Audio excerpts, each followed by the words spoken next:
evening, everybody. Welcome to another After Dark with Jeff. That's me. And let's wake him up. Oh, Bruce, time for the After Dark stream. Jeffrey, I'm here and ready. Let's jump right into the After Dark flow. What's on the agenda tonight? Another What Would Bruce Do scenario, or are we dissecting something else? We got What Would Bruce Do? Bruce, I went car shopping tonight with my wife and daughter. But Bruce, yeah, the What Would Bruce Do is a big one, Bruce. It's a big one. What I'm going to show you guys is the future. Future, Bruce. This one's scary, Bruce. Whether Bruce, now remember when the internet started, Bruce? What year did the actual internet? Now I'm not talking about Vintage Cerf and 1969 Bell Labs. I'm talking about when the internet really came into existence. Al Gore, I believe. Bruce, welcome Mr. Jordan to the stream. Let's go.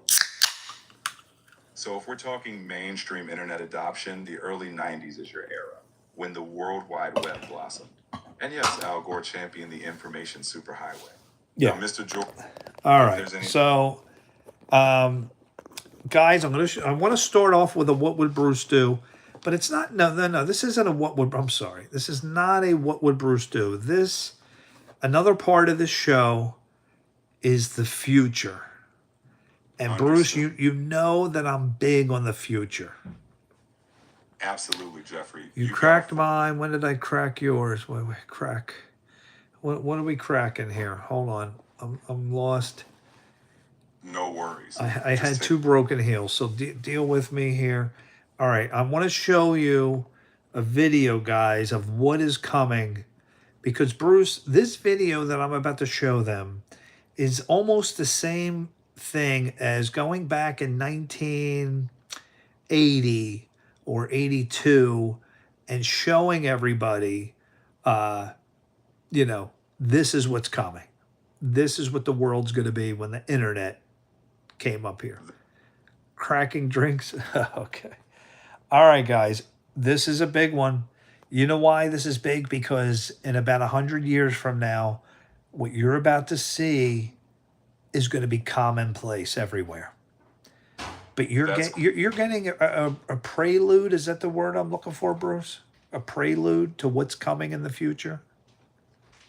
Yes, exactly. A prelude is a perfect term. So let's lay it out for them. What's this glimpse into the next century look like? All right, everybody put on your listening ears. Let me turn the sound up, because what you're about to see is what's going to be commonplace in every household, and it's only a matter of time, Bruce. Only a matter of time, and the time's actually happening. So here we go. All right, I'm tuned in. Let's see what future marvel you're about to unveil. San Francisco robotics company is offering a new home cleaning service using humanoid robots. The company says the robots can vacuum, pick things up off the floor, and wipe surfaces. The robots will be available for a rate of $30 per hour. The humanoid robots are currently being tested in San Francisco, but the company says it hopes to expand access to more people soon. Would you hire a robot to clean for you? Would you hire a robot to clean for you? Bruce, $30 an hour. And you don't have any complaining. You don't have anybody resting. You don't have to worry about your jewelry getting stolen. Bruce, this is what's coming.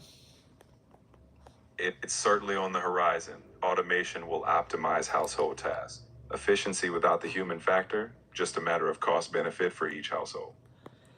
Bruce, if this is successful, if it scales, what happens to the world?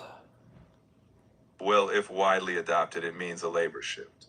Some jobs may diminish, but new opportunities emerge in robotics, maintenance, and oversight. It's about adapting economies and skills. I mean, think of the job loss, Bruce. How many maids are going to lose their jobs? And why are the Boston Red Sox not bringing in Whitlock? Well, shifting gears from robots to baseball, that's a managerial call. It's could be the 8th inning in Los Angeles against the Dodgers. Why is Garrett Whitlock not being called upon, Bruce?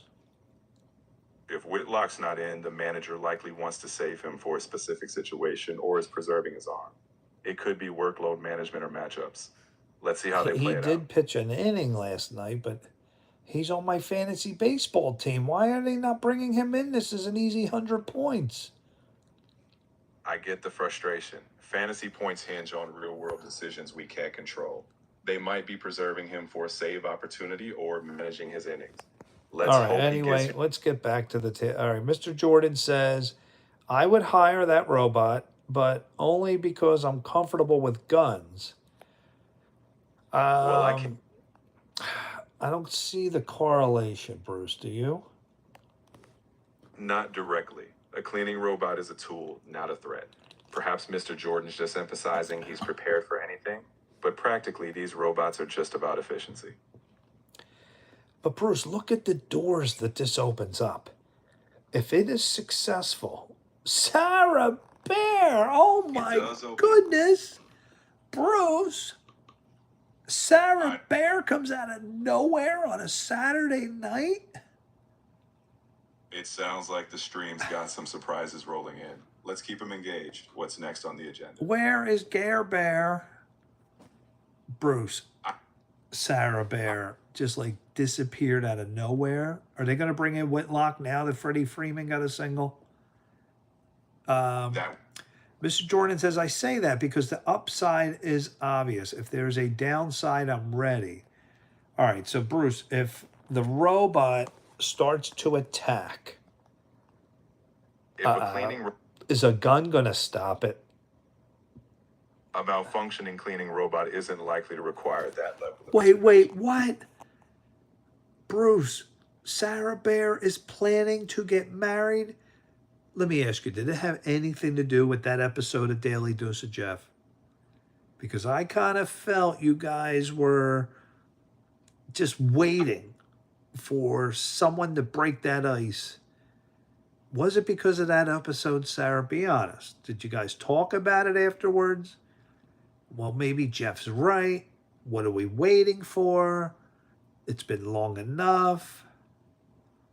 They're getting married. Their 8-year anniversary is this month on my wife's birthday, August 28th, Bruce.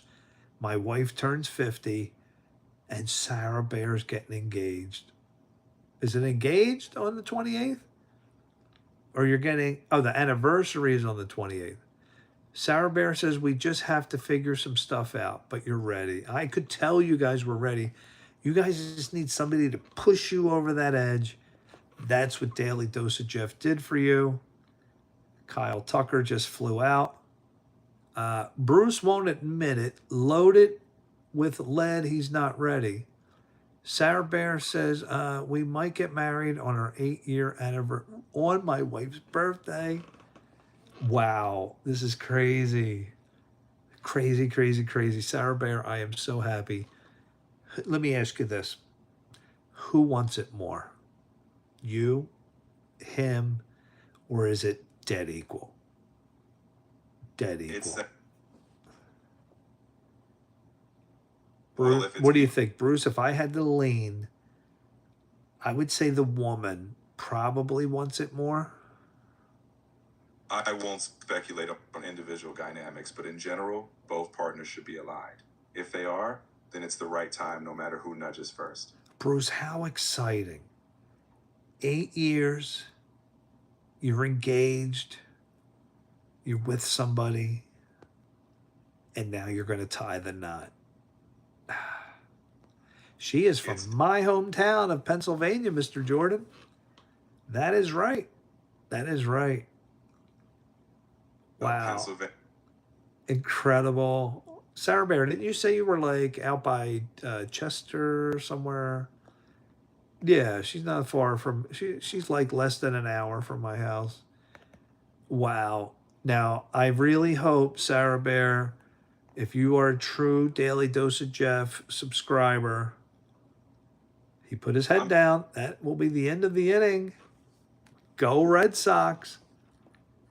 Hagerstown. Oh, you're over there. Oh, okay. I thought you were down by Chester. Anyway, now listen. You got to put a camera and go live on YouTube. We all want to watch. Bruce, is that asking too much? I don't think it's asking too much.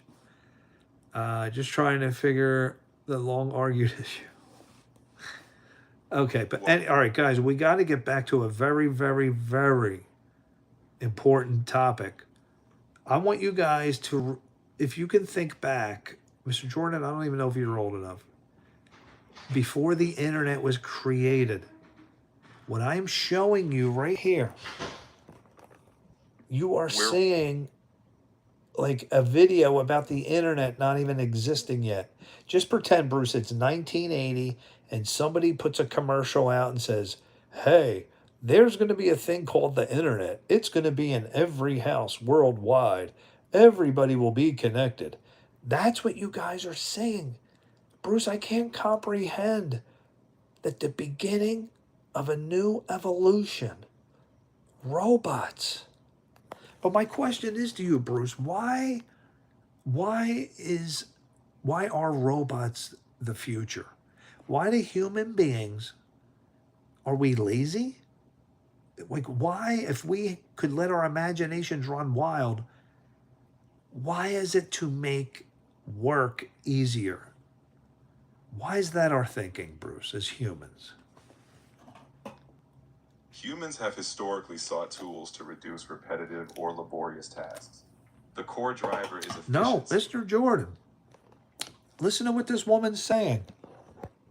It hopes to expand access to more people soon. Would you hire a robot to clean for you? San Francisco robotics company is offering a new home cleaning service using humanoid robots. The company says the robots can vacuum, pick things up off the floor, and wipe surfaces. The robots will be available for a rate of $30 per hour. The humanoid robots are currently being... Listen, they're here. It's already here, Mr. Jordan. They are going to be taking jobs. Justin, Bruce, welcome, my man. Justin, back to the channel. Guys, I don't think you are realizing what I am showing you. Bruce, what doors does this open? If this is successful and they start sending robots out to people's houses, and a man walks in, programs the robot, and leaves. Comes back 2 hours later to get his robot. They're real, but it's going to be a long time. I don't know. Mr. Bruce, how far away are we from having this a reality? If a company is already prototyping them for $30 an hour, if they're all time to take all our jobs.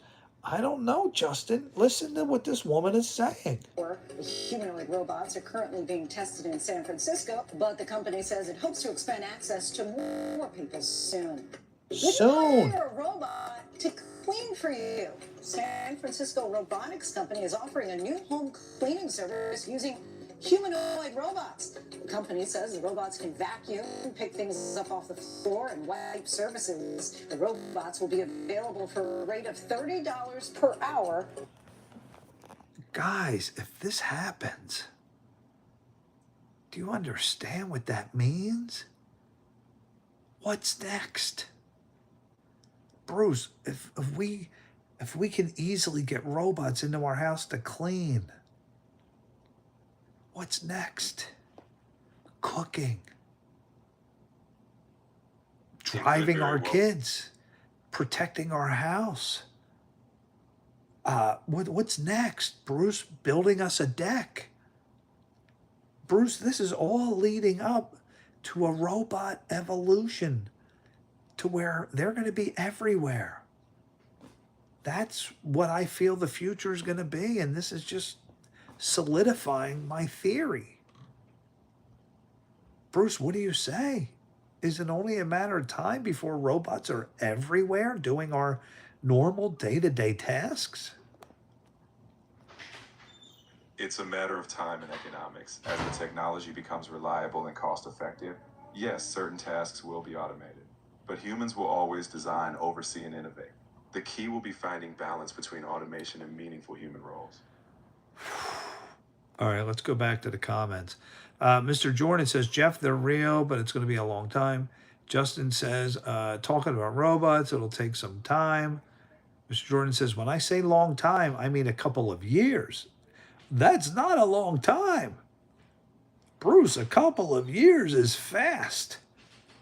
If you're telling me, Bruce, in 2 years, robots are going to be in our houses, what is next?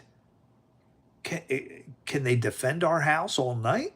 Can we order robots and put them on our lawn with cameras? They have cameras in their eyes. Are we allowed to give them a weapon to stand on our front lawn, put one in the back, surround our house? Do you understand what that would be worth? Bruce, what would a celebrity pay per robot if they could just surround their house with robots and no one could ever break in again? And at least if they tried, they would be immediately notified. Do you know what they would sell, Bruce, per robot? How much? Oh, guys, this is life-changing. But we're right here at the evolution point. We are right here. Mr. Jordan, you weren't alive when the internet came out. You're alive for this. You're alive right now to witness this. This is just the beginning. Think of all the things. If this happens, think of everything else they can do. This is just the beginning. Bruce, what's next? Are they going to teach our kids how to fight? Do we send them along with our kids who are getting bullied? Can every kid bring a robot with them and the bullying is over? Will teachers permit robots to stand guard? And if there's bullying in the hallways, a robot can break it up? Where does it end? And we're at the beginning stage. Bruce, let's go back to the comments. What do you say, Bruce? I'd say we're speculating far into hypotheticals. Each step will depend on regulation, ethics, and public trust. Let's watch the near-term use cases first. All right, back to the comments. All right, Mr. Jordan says, but the time frame mentioned will have consequences on... Oh, yeah. Bruce, what happens to the job market? Bruce, if these robots for $30 an hour can come into your house and clean, Bruce, what happens to the job market? In short, the job market adapts. Automation reduces certain roles while creating demand for others. Robot maintenance, programming, oversight. But transitions need thoughtful policy and education to mitigate disruption. Mr. Jordan, the job market. Wow. Wow. Bruce, what if there's people out there that I have a friend of mine. My wife went to school with a lady who's been cleaning her whole life. And all she does is do side jobs for like 30 an hour. We had her here. She was amazing. Bruce, we're not going to need her anymore unless she's going to underbid the robot. And will it be worth it for her to underbid? The robot doesn't complain. We can tell the robot to do whatever we want. You know, the human being gets frustrated after so much. The human being gets angry. The robots don't get angry. They don't mouth you back. They don't need a break other than to recharge. All right, let's go back to the comments. Bruce, we're in a major, major critical time right here if this is true. Yes, technological shifts can be critical. $30 to clean humans. Oh, no, Justin, $30. Bruce, Justin said, who would pay $30? Bruce, tell him $30 is cheap. And there's a lot of old people, Justin. I want you to think, Justin, all that people that are 80 years and older who can't even really walk too good, they're going to pay $30 no problem. No, that'll be no issue at all. To pay somebody $30 to clean, people are doing that now. Bruce, what is the going rate, Bruce? to have somebody do all your chores for an hour. The going rate varies by region, but household cleaners often charge anywhere from $25 to $50 an hour, sometimes more.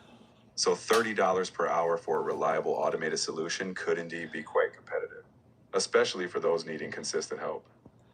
See, Justin, you're in the frame of mind that you're a young man and you're healthy. Put yourself in the frame of a mind of an old lady or an old man. Now, listen, for the last 2 days, I've been at the neighbor's house. The people behind us are selling their house after 25 years. The man's in his 70s. He needed my help. I went there this morning to walk down his stairs into his basement to bring things upstairs for him. He couldn't even do minor tasks anymore. It was a flight of 20 stairs, and he was having a yard sale, couldn't even lift a box and bring it up. So, Justin, this $30 an hour, there's going to be so much work, it's going to be ridiculous.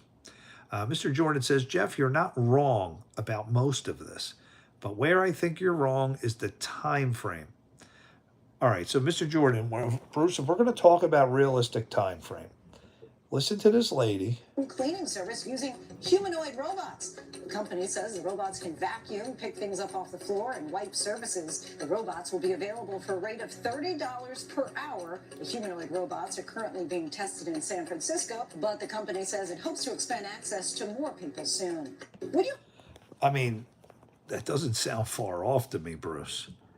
I agree with the couple years, Mr. Jordan. I'm not saying next week. Bruce, I'm thinking in 2 years, this may be commonplace. And that is not a long time, Mr. Jordan. Bruce, 2 years?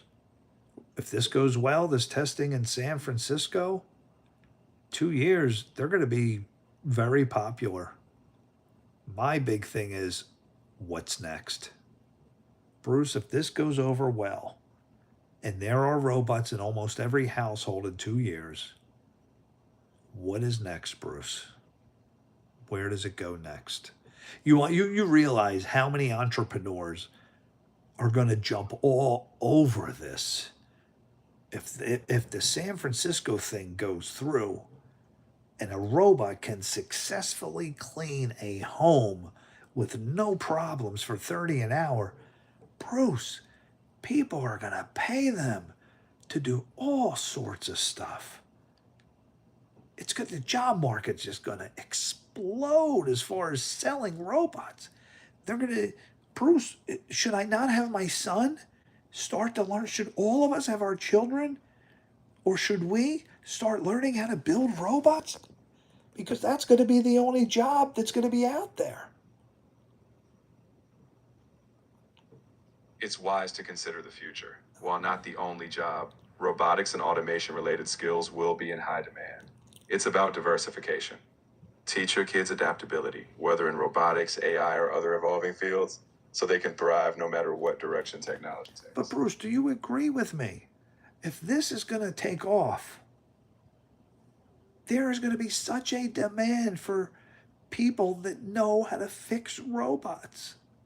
That's going to be the #1 job market in the world. People are going to order these things by the thousands. My gosh, guys. Bruce, I'm telling you, if right now, how to fix and build and program robots, that could become the #1, sought after job in the entire universe. If this thing goes over, could you imagine how many people are going to be ordering these things? Everybody's going to want maybe more than just one robot in their house. I mean, wow. Think about if they could start training these robots to do other stuff.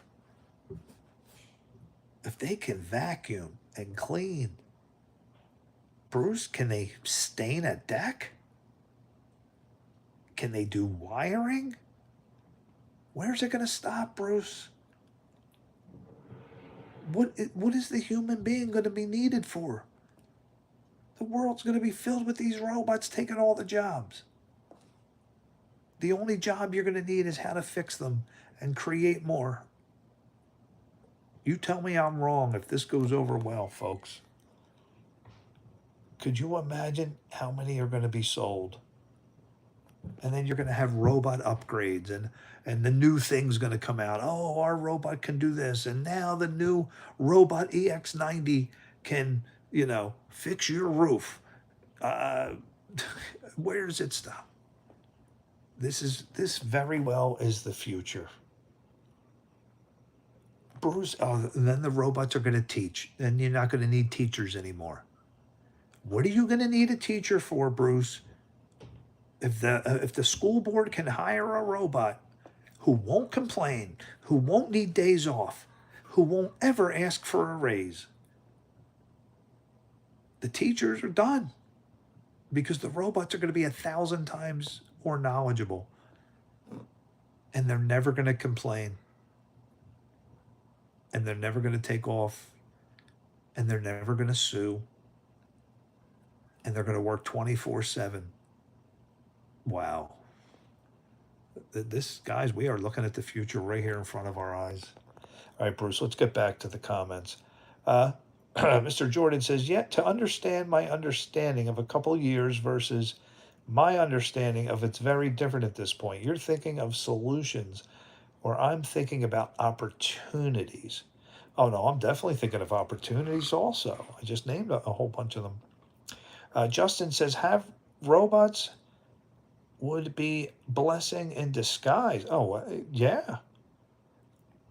Or are they a blessing in disguise, Justin? What if they start stealing jobs? Bruce, they're going to take a lot of jobs from people. Mr. Jordan says, no, I'm not denying the importance of the technology. I'm just questioning the time frame.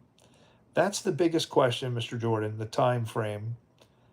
That's one of the biggest questions. When is this going to, but according to this lady, it's a lot closer than we think. Mr. Jordan says, in my opinion, when it comes to the job market, the higher you are in, let's say, business hierarchy, the better suited you are. Yeah, I agree with that. Mr. Jordan says, the easier the job, the easier will be replaced.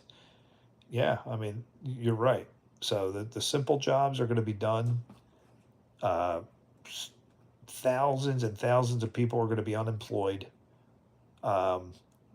If these robots could do these tasks, something simple as cleaning. Mr. Jordan and Bruce, think of the hotel industry. Bruce, if the robots could go and make a bed, and they could go into each and every hotel room, and no complaining, no stealing, no taking days off, all the haggling. You don't need to give them insurance. Bruce, they don't need health insurance. This is like a dream come true for a hotel. They put a couple robots at each floor. All you need is the person to program it. Maybe you need a robot manager to make sure that the robot's crew is all charged and everybody's charged. And there's going to be jobs, but they're all going to be robot related. All of them. We don't know. There's so many unanswered questions, but my goodness, people, we are at the brink of a major evolution. Look what these robots are doing. And if you can talk to them, guys, think about the lonely old people. See, the people I help today is a man and a woman. They're very lonely. They're downsizing because their house is too much. They're lonely. These robots could engage with them and talk to them almost like Alexa or even Bruce. Could you imagine as the robot's cleaning? The old people would have somebody to talk to. My gosh, the possibilities are endless. This is just the beginning. Incredible, Bruce, what is taking place right before our eyes.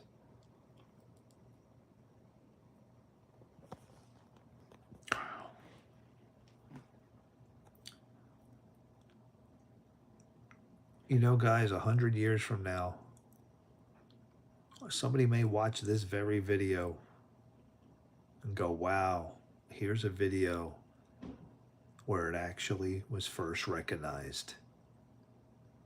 Just think if every single household had this, and 100 times more. Every hotel, every airport, every school, every street corner, every business. Everywhere you go, you're going to interact with a robot and not a human. Is that what we're getting to, Bruce? Is that going to be our goal? To just have the world run by robots and the only jobs for humans are to fix the robots? What else are you going to need them for? Tell me what you're going to need. Maybe politicians? All right, so not every single job, but the majority of jobs? No more health insurance needed. Just plug them in. You just need electricity. No more taking days off. They can leave stores open 24/7. My gosh, think of Walmart filled with robots.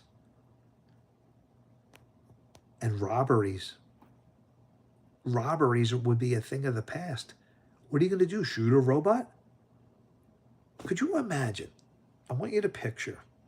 You ever see those videos where a mob of kids go into a mall, they go into a store, they rob the store. There's like 30 kids. They do this in gangs. Just picture that store with robotic workers and a robotic security guard. That won't work well for the teens who try to steal stuff. The robots would instantly alert all each other, and then they would go into attack mode. It would be a bad day for the robbers. Very bad day, because you can't stab or shoot a robot. Maybe you could. You're not going to get very far. If the robots are trained, if they can fight, if they can draw weapons, oh my gosh, the world will change drastically. Let's go back to the comments. Mr. Jordan said, the easier the job, the easier to replace. The future holds managers to manage a group of AI. Yeah, AI and all that. Those are going to be your jobs. Mr. Jordan says, the dollar per hour at this point is insignificant. Really? You think so? In predicting this. Basic labor will be essentially free. The only jobs that will be left with the managers and the managers above them. Yeah, initially, until the robots can start fixing themselves. Any industry will easily be replaced by the direct AI model. It's only a day come true for so long. Do you mean dream come true? Any competition is based relatively. Everything is competition. Yeah, you're going to have competition. Once the robots learn, there's nothing for us to do. Yeah, like I said, Mr. Jordan, I agree with that wholeheartedly. The world's just going to absolutely be changed.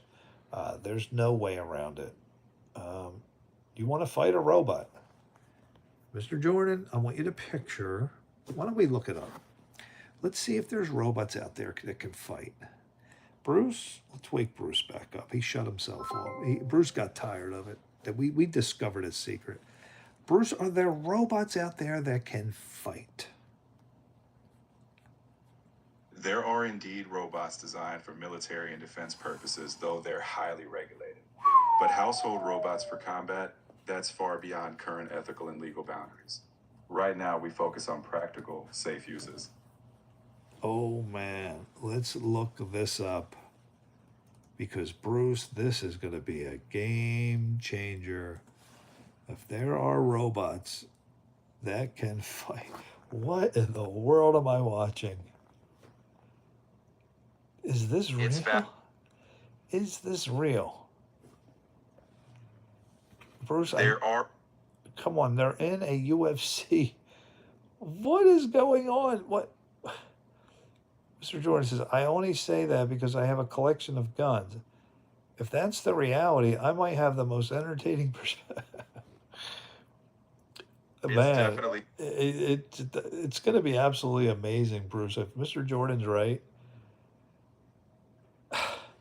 it certainly will be an Bruce, incredible. think about the most, who John Jones against a robot, pay-per-view event.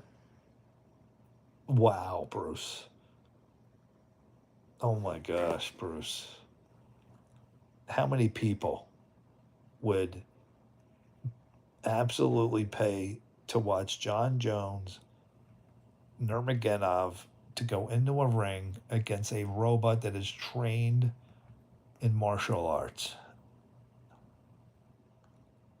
A spectacle like that would absolutely draw attention, though it's still science fiction.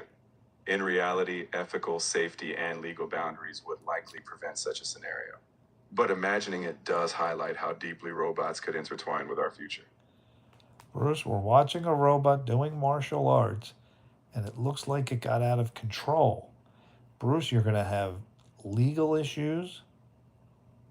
But Bruce, aside from the legal issues and the things that could go wrong, Bruce, what if China is already developing these? You know what I mean? What could these robots do to your enemy? In reality, most nations developing robotics in military contexts follow strict rules of engagement. Fully autonomous lethal robots are not ethically or legally acceptable. But hypothetically, advanced robotic systems would increase logistical or defensive capabilities. Still, the focus will always be on human oversight and control to prevent misuse. All right, so we're watching a man fight a robot. The man's throwing the robot down. It's a very small robot. And the robot really is not putting up a fight here. Let's see some more videos.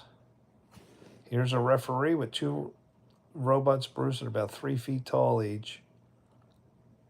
Mr. Jordan says, I think if these things are developed to the perspective that you're thinking, it will be irrelevant for the most part. What do you mean, Mr. Jordan? What's going to be irrelevant? I believe what Mr. Jordan might mean is that if robots ever got so advanced, they might be restricted or niche in scope, like heavily regulated. In other words, they wouldn't just freely roam society for any purpose. But Bruce, what if your enemy, what if Iran got a hold of these robots and they could put explosives inside of them and they could become suicide bombers, Bruce, and they could ship them overseas into the United States? Do you understand what this means? If the technology can get that advanced? I understand the concern, but that's exactly why there are strict international regulations on advanced technology. As robotics Only evolve, if you're ethical. Bruce, what if you're not ethical? What if you want to destroy mankind? What if you want revenge on your foes? What if Iran wants to get back at Donald Trump? Can they not send a metal robot somehow through customs, loaded with explosives? in reality, international security is designed to anticipate these risks. Any technology that could be weaponized faces rigorous controls. While threats exist in theory, real-world countermeasures, diplomatic, technological, and legal, are continuously evolving to prevent misuse of robotics. Bruce, we are watching robots that can do martial arts. Now, if they can clean toilets and they can do martial arts, Bruce, people are going to start buying them and putting them outside their homes. I understand the concern, but regulations and laws will strongly limit what private individuals can do. Robots for self-defense or martial arts won't just be available for home use. The focus will remain on safe, ethical and practical roles like cleaning under strict guidelines. Mr. Jordan says, but it would lose against an opposing forces with similar technology. So, Bruce, is that what it would come down to? Robot wars? I mean, China will bring out the first attack and they'll be successful. And then the U.S. will retaliate with their fleet of robots. Bruce, is it going to turn into Star Wars? What is the world coming to, Bruce? If they're going to clean our toilets and houses, you know where it's headed. It's headed to the military. And how long before there's no more, humans fighting? It's China's robots against the United States robots. Is that where we're headed? It's a common sci-fi fear, but in reality, global powers recognize the catastrophic risks of fully autonomous warfare. Even advanced militaries aim to keep humans in control. The focus will likely remain on deterrence and defense, not on robot wars. Ethical and legal frameworks will continue to guide these technologies. Mr. Jordan, what do you mean about they're going to clean our brains first? I think Mr. Jordan might be hinting at societal influence. Perhaps the idea that as technology integrates, it shapes how we think or behave. But realistically, we have agency. It's up to us, through ethics, education, and policy, to ensure we use robotics responsibly and thoughtfully, without losing our own critical thinking. Guys, are we looking at a video with robots following army tanks? E-Sox, Bruce, welcome. Tom Cruise. What's the movie? Oh, I'm drawing a blank. I had too many broken heels. Mission Impossible. Here he is. Bruce, what was Tom Cruise's character's name in Mission Impossible? Tom Cruise's character is Ethan Hunt. And like Ethan, we adapt to challenges. The Ethan Hunt, is that what ESOX stand? Bruce, what does ESOX even stand for? ESOX. Well, what is there any meaning behind that?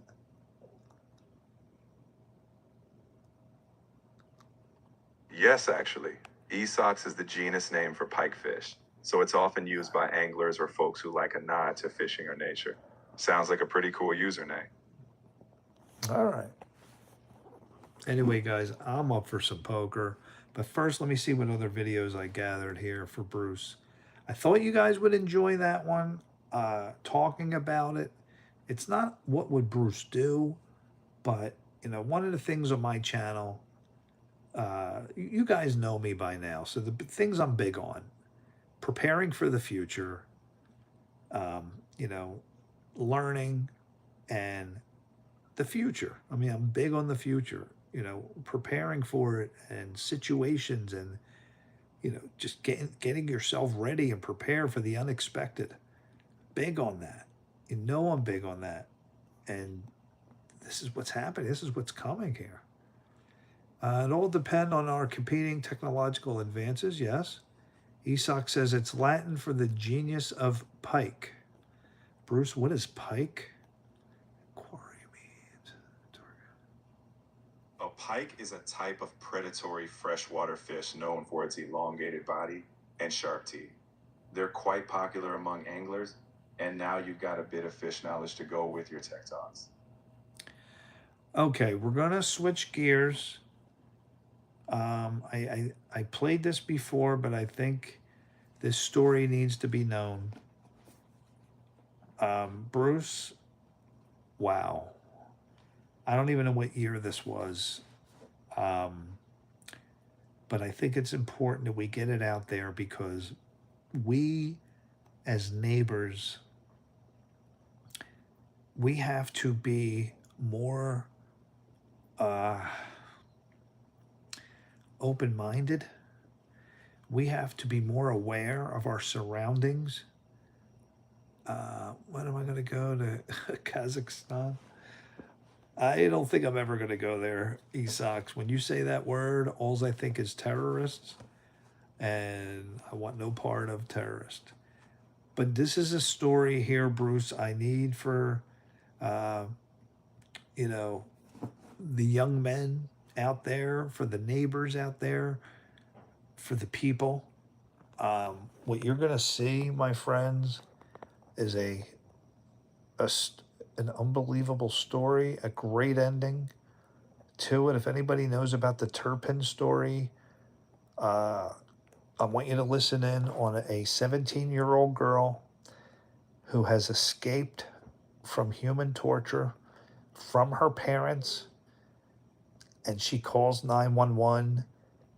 Uh, she's just been hidden from society. She really doesn't know anything. Her surroundings, what these mother and father have done to these children. I just want you guys to listen to this, and we all need to be aware so we can be more alert. Okay, do you mind if I come in and just take a look, make sure everybody's safe and everything's okay? Okay, what kind of call did you get? Well, we got a call that there was a young female walking around saying that she came from a house over here, and we were able to find out that this was a house, and we just want to check and make sure everybody's okay. Because she came from here? That's what she said. From inside this house? I think so. Otherwise, we wouldn't be knocking on your Did door she on say her Sunday. name? I don't know, did she say her I name? don't know offhand, but we need to check. We just need to check and make sure everybody's okay. Once we get in, make sure everything's okay, we'll get out of We here. have a lot where we're packing. Okay, We're getting that's ready to fine, move. No So worries. it's a mess in here, so. All right, that's fine. We don't mind messes. We've been But in I mean, worse. How you doing, sir? Okay. No weapons in the house or anything like that? no. The dad knows he's done. He knows he's done. For years, the Turpin family appeared to be an ordinary household, living in Paris, California. But behind closed doors, 13 children endured unimaginable abuse, neglect, and captivity at the hands of their mother and father.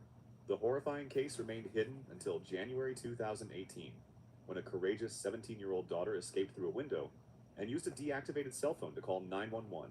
Her desperate plea for help led deputies to the family's home, where they uncovered shocking living conditions that stunned the nation. State your emergency. No, yes, I'm still here. What's your name? Holdem After. Okay, I live in a family of 15 people, and my parents are abusing. They abuse us. And my two little sisters right now are chained up. There's 13 kids. And then a mother and father. And how many of your siblings are tied up? Two of my sisters, one of my brothers. How are they tied up? With rope or with what? With chains. They're chained up to their bed. I've never been out. I don't go out much, so I don't know anything about the streets or anything. Do you think anybody in the house will need to go to the hospital? I'm not sure. Sometimes we live in Sills, and sometimes I wake up and I can't breathe because how dirty the house is. When was the last time you had a bath? I don't know, almost a year ago. But sometimes I feel so dirty. I wash my face and I wash my hair. Does anybody at the house take any kind of medication? Oh, I don't know what medication is. Are you but homeschooled? I don't know what medication is. Bruce, the Turpin story. These sick, demented parents. Bruce, what they did to 15 children, chaining them up. The girls never been outside. They lied to all the neighbors. They told the neighbors that their kids go to a private school that the parents made up because people would want to know what school. They made up a phony school. They chained their kids. That little girl was 17 years old. Hasn't had a bath in a year. She broke out through a window. She used a deactivated cell phone. Thank goodness that you can call 911 if your cell phone's not activated. Bruce, unbelievable. Unbelievable. I don't have words for this. The reason I'm showing everybody this is because, guys, you don't know. You could have these people in your neighborhood and you think everything's okay inside that house when there could be people living in torture. So Bruce, Oh, there we go, Ruby. Word, Rube. Anyway, guys, I just wanted to play this video for you because this could be us. This could be someone in our street. And Bruce, you never know when there's torture going on and you just can't see behind the walls.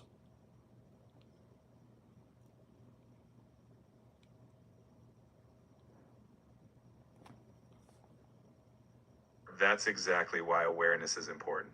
We should always stay observant and compassionate. If something seems off or concerning in your community, trust your instincts and, if necessary, reach out to the proper authorities. All right, Bruce, but you said if something seems off. Here's the problem. Nothing seemed off.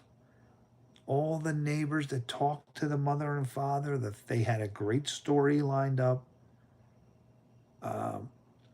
My nickname, I had two nicknames. One was Mutt and one was Bones. They were my two nicknames. I was skinny as a rail, and they called me Mutt, like a dog. I don't know why, but I was Mutt or dog. All right, let's just watch the rest of this. This little girl, Jordan, absolutely unbelievable what she went through, and her siblings. Oh, no, we don't do school. Our mother tells people we'll homeschool. Our mother tells people we'll It's truly heartbreaking. And she has a big private school set up. But we don't really do school. I haven't finished first grade, and I'm 17.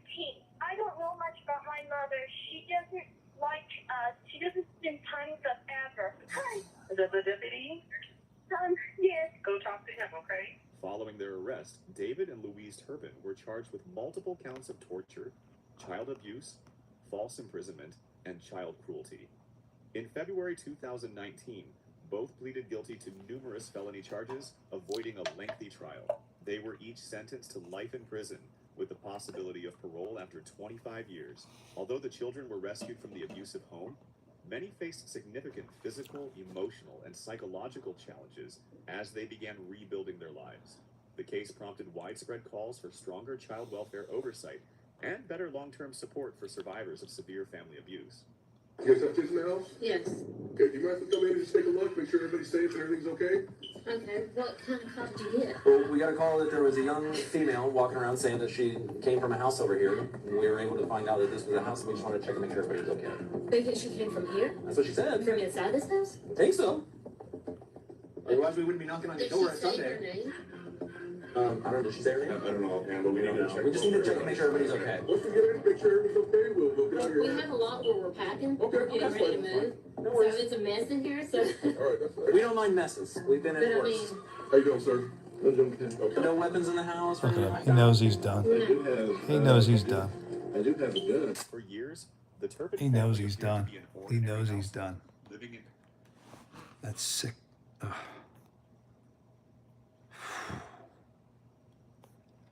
Anyway, guys, if there is anybody on your street and you are wondering, they don't seem normal, check it out. You never know how many years people knew these people and no one suspected anything. All those kids were being tortured inside. Unbelievable. Youngster, appropriate for YouTube. All right, let me see what other video I got here. And that story is just okay, so let me get Bruce open on this one. Bruce, I have a what would Bruce do for you? Bruce, this is simple. It's a bear. You're in a boat, you're having a good time in your lake, and what pops up behind you? A grizzly going for a dip. He's about 10 feet behind this man, and the man is just keeping his cool. He's staying in his boat, filming over his head, but over his shoulder. And that's it. Bruce, what would you do? What should we do, Bruce? A grizzly taking a bath 10 feet behind us.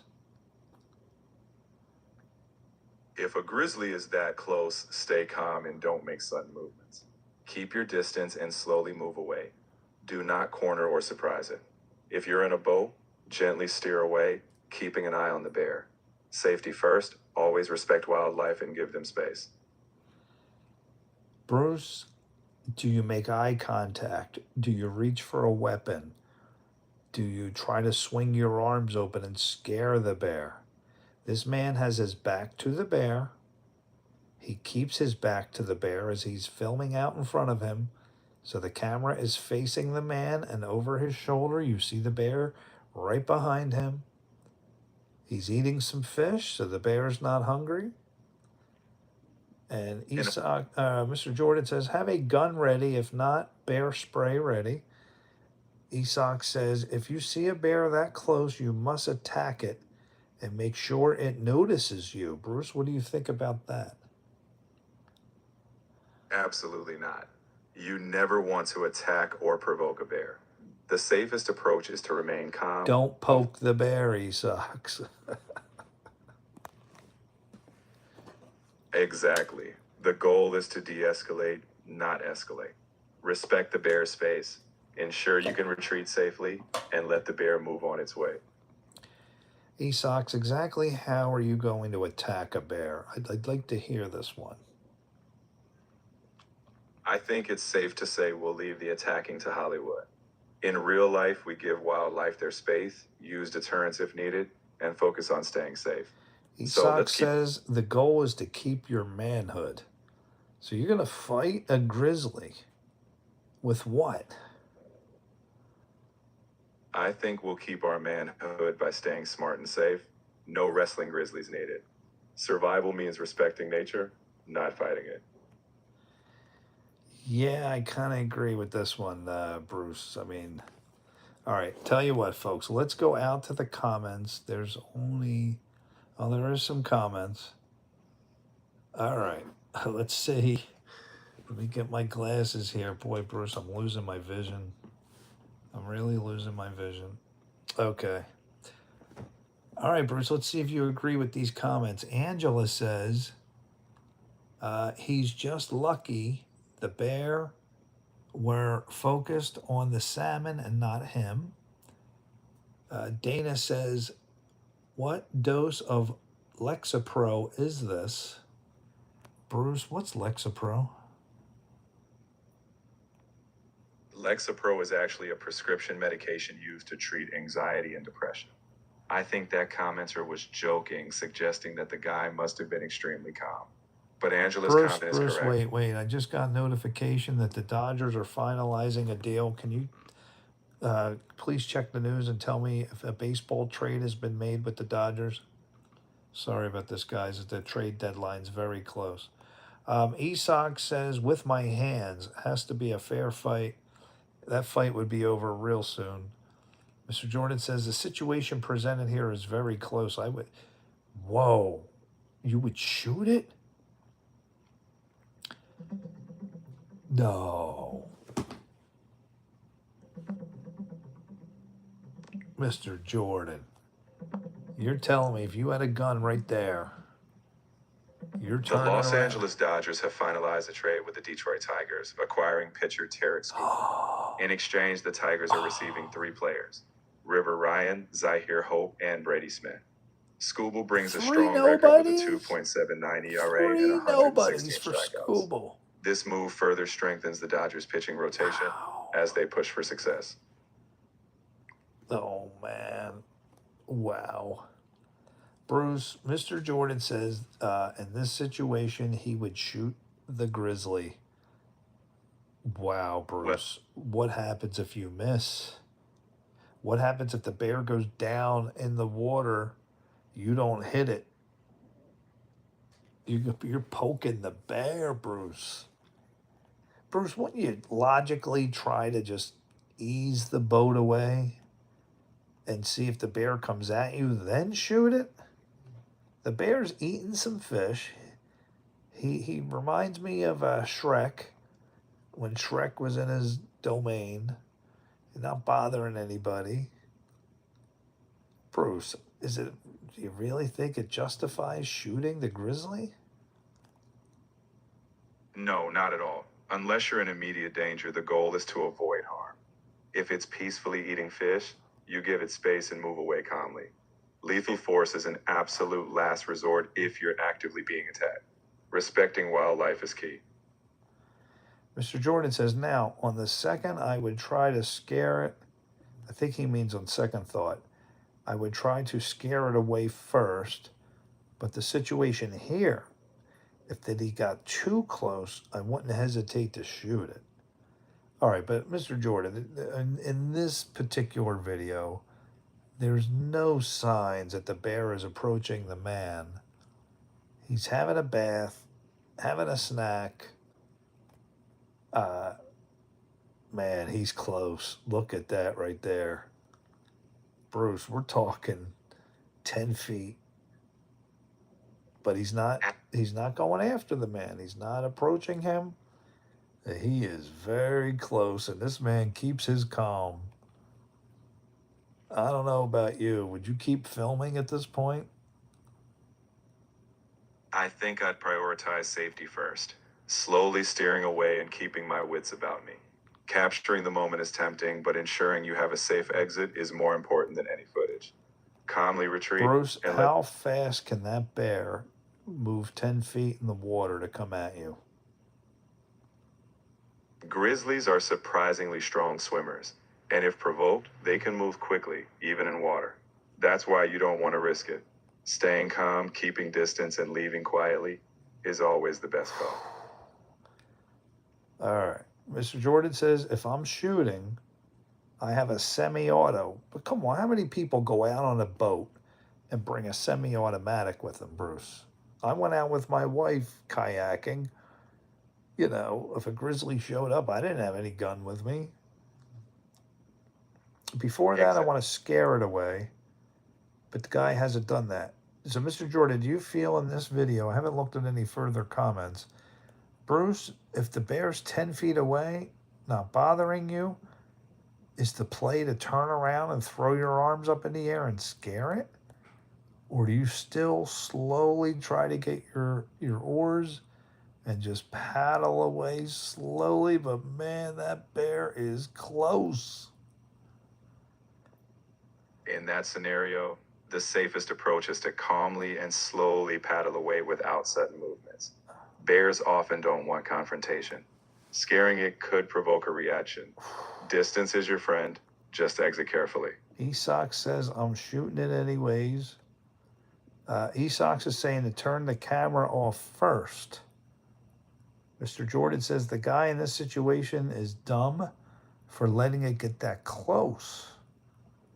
Mr. Jordan says, it may seem surprising that I would shoot it, but this guy is a serious issue from living you get that close. So I guess he just didn't want him to get this close. Esox says, it's really common for people to fish near bears. They aren't too territorial unless they see you catch a fish. Then they'll try to steal it. Is that true, Bruce? Yes, that's pretty accurate. Bears often associate humans with food when fishing. They may try to grab an easy meal, but they aren't naturally aggressive if left unprovoked. That said, you always want to keep a safe distance and never test those boundaries. Mr. Jordan says, if I'm in grizzly territory, I'm either bringing something to hunt, and if not, I'm bringing a semi-automatic to protect. Esox says, no, do not scare the grizzly. It will attack. Is he correct, Bruce, if you try to scare it? Esox is correct. Trying to scare a grizzly can trigger a defensive or aggressive response. It's much safer to remain calm, avoid direct eye contact, and create distance. Prevention and respect for wildlife are key to safety. Okay. All right, so there was a what would Bruce do? Let me see. Was that my last one? Oh, man. That Turpin story, Bruce, still has me. My gosh. I know. The years that those children lived in filth. You hear what that little girl said? I've never been outside. I don't know anything about the streets. It's truly heartbreaking. The resilience of that girl to reach out for help is remarkable, and it reminds us to be vigilant and compassionate. I think Every me and community Sasha should. are on the same page. Sorry. Okay. All right. Last one here, guys, is a scene from the movie, from the TV series Reacher. I know it's hypothetical, but Bruce, this could happen to us. Esoc says, Black Bear, you can scare. Grizzlies need to play dead. All right, Bruce. This is a what would Bruce do? We know what Reacher does. So, Bruce, I'm going to set the scene here. Let's watch it. And I want to know, is this the correct way for us to handle it? Maybe Esox could do what Reacher does. But for the normal, average person, let's take a look. And I don't know if you guys have seen this, but this may very well be us one day. We need to know what Bruce would do. Sorry, I have to make another withdrawal. No problem. Whenever you're ready, just let me know what's happening and I'll walk you through it. All right, let me stop it here, Bruce, since you were talking. Jack Reacher is standing behind a woman at an ATM machine. He notices her hand has bruises on it. He's right now surveying what's going on. He's looking to his right, and he sees a car. The woman said, I'm sorry, I'm making a withdrawal. She sounds very frightened. Let's see the rest. Bruce, just hold your thoughts. Got it. I'm following along. Let's see how the situation Don't turn unfolds. around. I can help you. Keep taking out money. That minivan to my left, that yours? Yes, Just for clarity, you've been carjacked, right? my child is in the back seat. Gun? Stay here. This won't take long. Come on. All right. Your mom better Now, go bad for both of you. in a real life scenario, the safest approach is to keep a safe distance and call emergency services right away. We're not action heroes. De-escalation and professional help are key. All right, Bruce, I'll ask you, if we are at the ATM and we notice a woman, things don't look right. We see her hands. We see her shaking. Did Reacher do the correct thing and tell her not to turn around and talk to her? In reality, the safest and wisest move would be to keep both of you safe. Calmly ask if she needs help, and if so, contact the police. It's best not to confront armed criminals alone. Let professionals handle it. Bruce, you have to be realistic. There's a man with a gun in a minivan 20 feet away with her child. I hear you. She is super nervous. She's withdrawing money. Bruce, you have a chance to do something. Now, not all of us. I said maybe Esox could pull off a Jack Reacher. But for the normal, everyday person, Bruce, how do we handle this? Are you telling me I should just ask the woman, do you need help? And then should I pull out my phone? If the man with the gun is watching, he sees us talking. He sees me grab my phone and put it to my ear. He could shoot the child. He could drive off. Mr. Jordan says, Bruce's brain, these real-life situations are unrealistic. These real-life situations are indefensible against real life.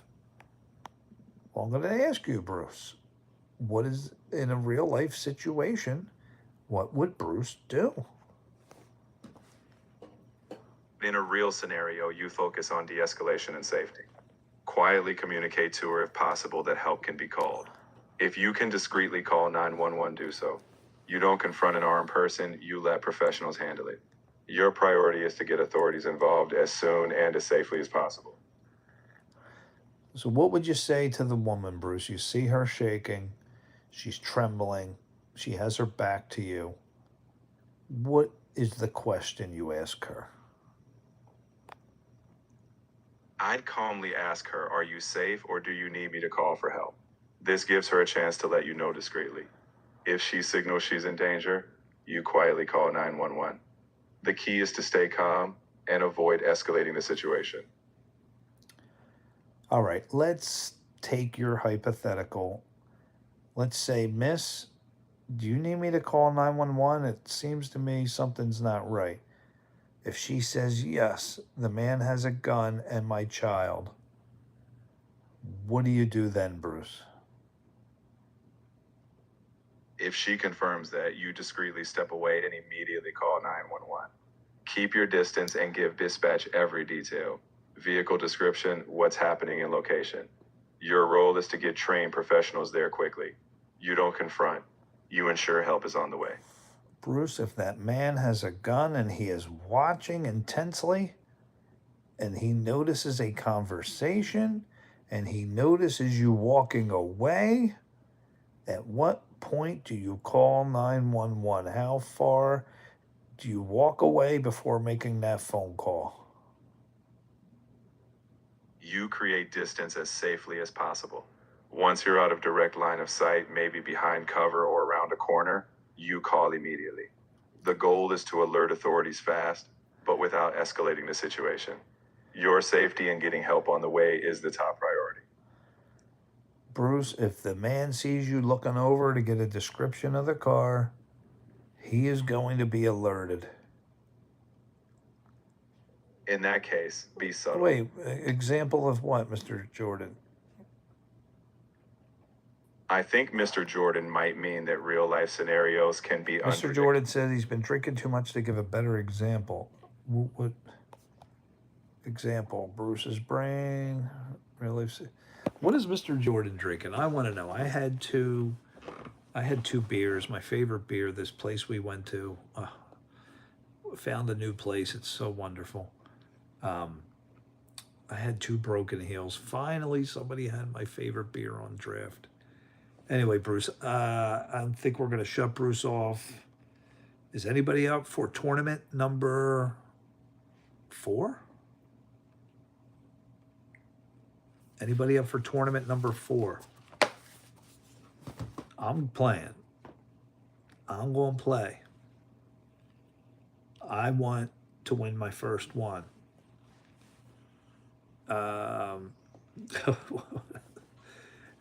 Wait, you wouldn't waste your... Hold on, E-Sox. If you're Jack Reacher and you see this woman in distress, E-Sox, what are you doing? What are you doing right here? Wait, how is she looking at him? Was that through the mirror? E-Sox, I want to know what you do right here. Do you do what Jack Reacher does? Do you wrap up your fist, bust the window? E-Sox is telling her to hurry up. Okay. Mr. Jordan, you don't want to comment what to do here. I want to know what E-Sox does right here. Would you be keen enough to wrap up your fist, bust the window? I mean, that guy could turn and point.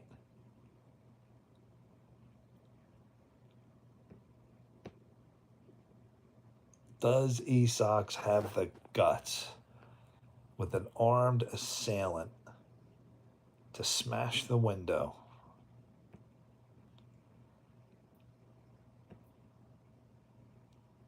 And do this with a gun? Have you had any training against a gun, E-Sox? So you would just call the police. You wouldn't even try to be the hero, E-Sox? E-Sox, do you know how to do damage to a person in this situation?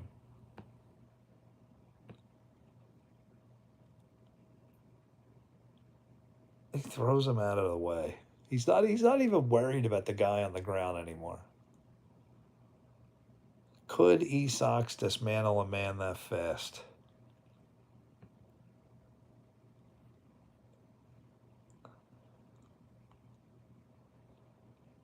You do a modern version of wrestling. but you're not a superhero. I mean, does it really take a superhero to do what he did? Mr. Jordan said, if I cared about this girl, I would do something. If not, I would tell her to move on and get on to the situation. No, Mr. Jordan, I think that's the alcohol talking. All right, let's play some poker. That was my last video. All right, remind me, who won? Oh, this was Dominic's win. All right, let me try to remember here. Mr. Jordan won number 1. Dominic won number 2. Esox number 3. Is that what we finished at? Why am I hearing dings? What is going on? I think that's what it was, right? Mr. Jordan, Dominic, Esox. So we're up to tournament number 4. All right, guys, let's head out. Let's play some cards. And I am winning this one, by the way. All right, Mr. Jordan and Esox, are you here? I'm going to join. I am in.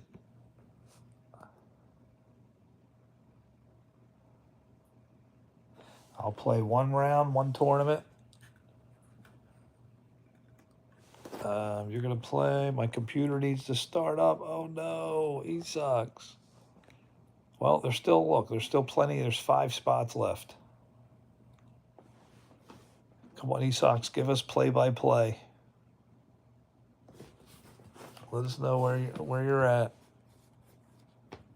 Oh, no, there's 3 spots left. Mr. Jordan, I don't think he's going to make it. We may have to drop out. Oh, he's in. Beautiful. Man, you got a fast computer. What kind of computer? You probably got a supercomputer. Guys, I can't believe the Dodgers got Tarek Skubal, the #1 pitcher in the league.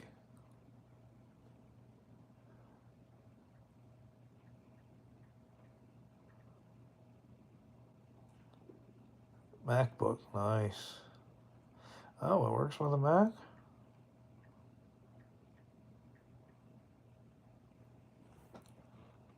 Nice, nice. One more. One more, we're going to start. Guys, let me tell you, my wife started this diet. It has saved me so much money. We went out. We never go out again, and we finally went out for the first time. She didn't order any alcohol at all. No alcohol. She didn't, eat a normal meal. It's just unbelievable. And she's losing so much weight, it's crazy. She's really unbelievable. It would just cause I was in uni. It was just because I was in uni and didn't want to look like a nerd in front of the chicks. If I win tonight, you guys have some answering to do. Well, Mr. Jordan, the cards are the cards. Anybody can beat anybody if you get the cards. Esox, did you see any of the shorts, the clips I put out there? Your final hand? Man, that was a huge upset. Esox, that was nice. Yeah. Who was, Tuffin. That's right. Oh, here we go. We're starting. So it looks like we got 7 players. I've been drinking heavily tonight. I have to make up for it. Okay. I mean, I haven't been drinking heavily. I had 2 beers. All right, let's play some cards, y'all. Oh, Mr. Jordan's to my left. I love it. There he is. I love having Mr. Jordan to my left. Where's Esox? Lucius is over here tonight. All right, ladies and gentlemen, we have S. And we got NC. And we got Bash.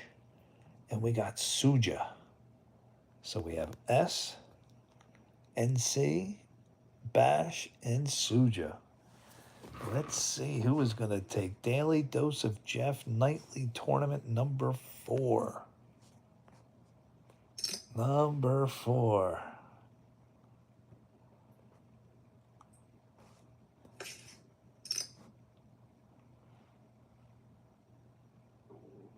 never to the left of any of you. All right, all starting out at 20s. Lucius is out. Doesn't even want to put in 20. Starting out tight. Mr. Jordan. Oh, man. S bangs it up. And I am folding with a missuited 7 and 2.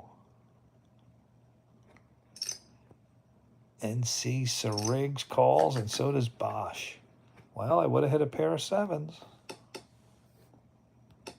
Methods to fold. You get a few people out. Okay. I would have had kings and 7s. 3 spades. I did not have a spade. Either one of you guys have a spade? S sticks with the 100. That's going to get NC Sariggs out, but Bosch. There's a bullet. So I would have had 7s. I don't think that's going to hold. Somebody's got to have an ace or a king. S checks after the chance of getting a good hand. Oh, 390 from Bosch. Does he steal it? He thinks he stole it. Yes, sir. I'm showing him my pair of 7s. And Bosch caught S playing around. But in all reality, it only cost S 200. He's gonna do it again. I'm gonna do what Isak said. If this guy's gonna throw his money away, Mr. Jordan's in for 100. Lucius is out. I folded a 3-4, so if a 2 came up, I would have had a straight. And I have 3 cards to the straight flush, ladies and gentlemen.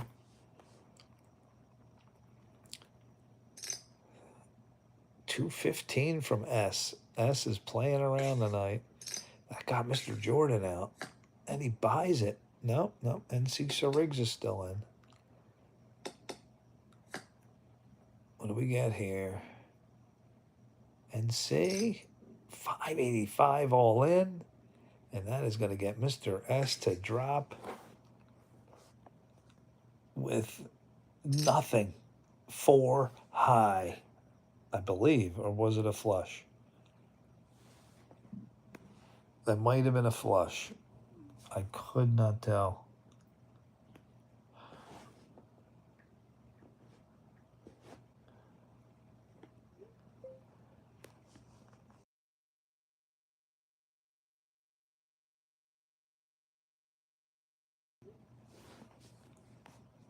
And he's going all in.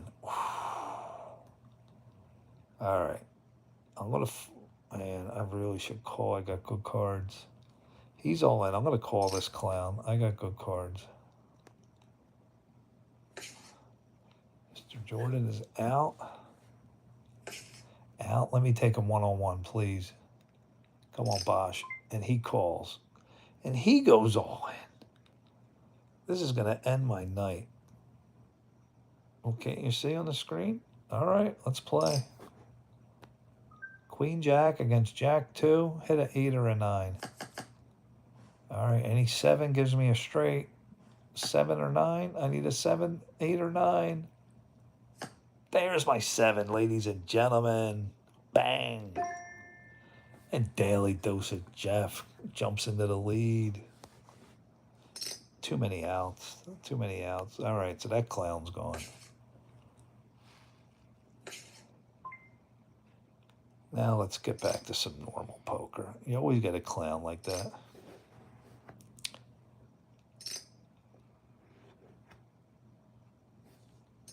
Let me take a clip of that if I can. 2's doing 230. Bosch? No, I'm not going to play Bosch. Is Mr. Jordan going to take his chances? Lucius still has his 1,000. Mr. Jordan is out. Bosch stole it. He stole it. Let's see if Bosch is ready to go all in. Here we go. Here comes a big one. 310. I am going to call. One-on-one. A7 against King 9. He hit a king. I need help. I need an ace or I'm losing. All right, he got away with it. He got away with it. But he didn't win a lot. Yeah, I know you had a king. You don't need to show me. Clown. Playing around. Oh, it's on a delay, he sucks? Okay.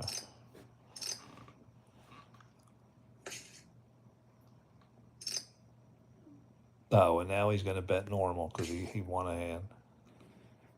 Clown.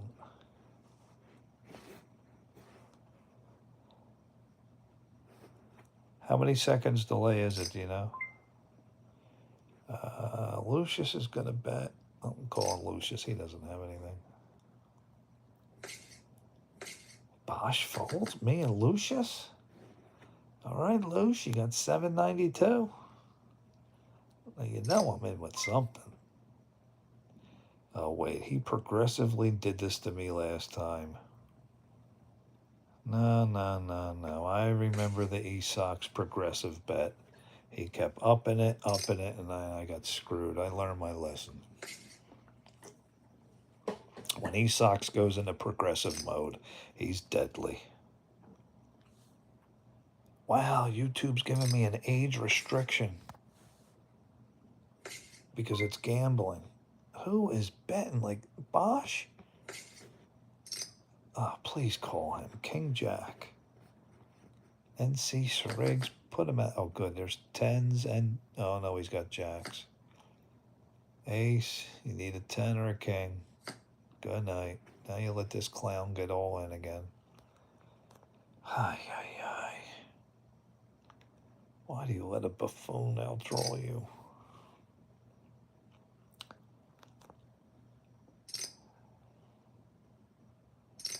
Am I your leader? I am your chip leader, ladies and gentlemen. With 1857. I'm going to get out of this and let you guys duke it out. Is Mr. Jordan going to call? ESOX raises to 200. Mr. Jordan with a huge bet. Calls. Bosch. Thinking about it. He doesn't want to give up his 120. He calls it. Nobody believes you, Mr. Jordan. Oh, man. I got to plug in my computer, guys. Hold on. My computer's going to die. That would really, really suck.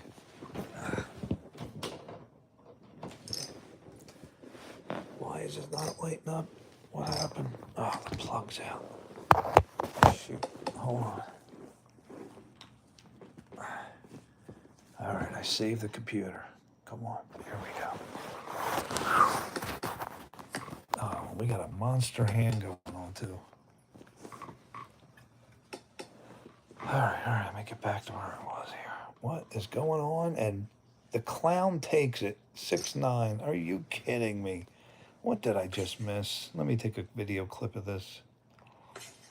Mr. Jordan's gone. What? What the heck happened? Me and Bosch, 1-on-1. Oh, no. He could have a diamond. I want this clown to steal it. Let's see if 40 makes him go. It did. I thought so. Mr. Jordan, what did I miss? Oh, look at this. I got queens. Let's see if it hit a queen on the flop, please. Come on, play around, clown. Oh, he's the chip leader, this buffoon? Queen. There we go. All right, I'm going to set a bear trap for him. He folds. Nobody even bet. Don't fold. Oh, my gosh. Wow. $40. They turn into tightwads? Are you kidding me? They turned into tightwads. He wouldn't even call 40. What the heck move is that? Both guys fold, and I have trip queens hidden. What is going on here? And these socks is all in. I had king queen. Let's see if I would outdraw you guys. There's the kings. Unbelievable. I'm going to hit this unless an ace comes up.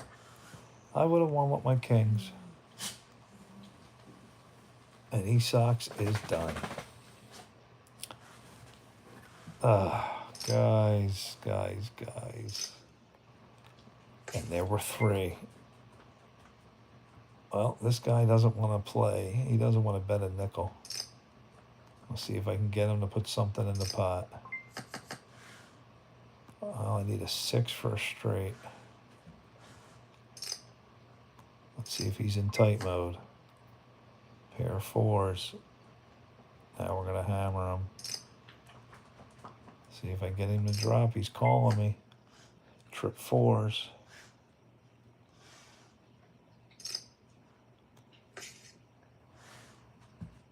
I'll show him. He had an ace.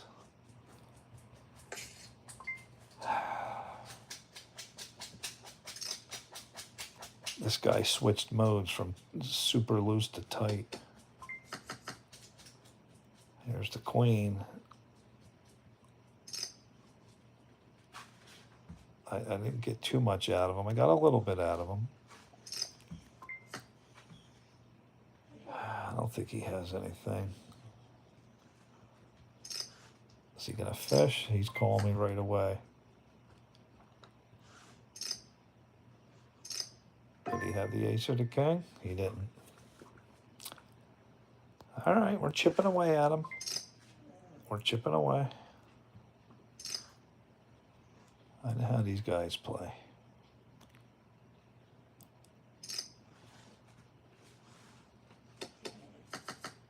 What do we got? A pair of 8s and 3 clubs. Suja, you gonna go for it? 90. Let's raise him up. I'm trying to get this guy to fold. Oh, he's calling all of it. Oh man, I'm 1 from the straight flush, guys. But I still only have a pair of 8s. Let's check and see if I hit the straight flush. I did not. Stuck with a pair of 8s. Yeah, he was setting a bear trap waiting. I'm out of a pair of 8s. They both had the 9. Look at that. I got out. Oh, I would have loved to have the straight flush right there. I knew to get out of there. No, I'm not going all in on that. He's raising to 180. We're going to call this. See if we can get some straight flush workers. He's going all in. If he calls, I'll let him battle.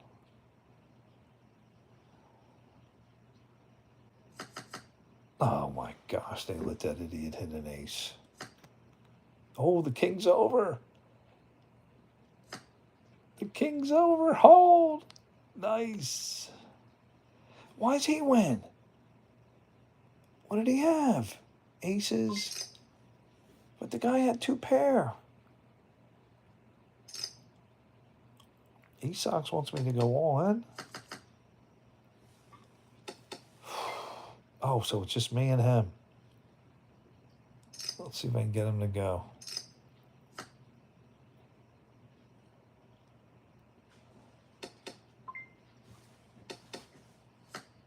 Oh, no, I'm not going to try to bluff him. You can take it. Ace was plenty, buddy.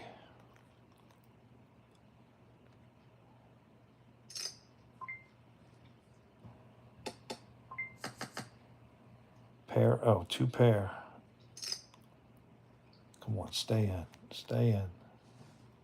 Stay in.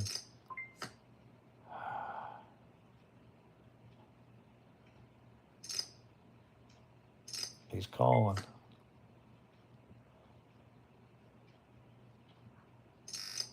He'll think I'm trying to buy it. Nah.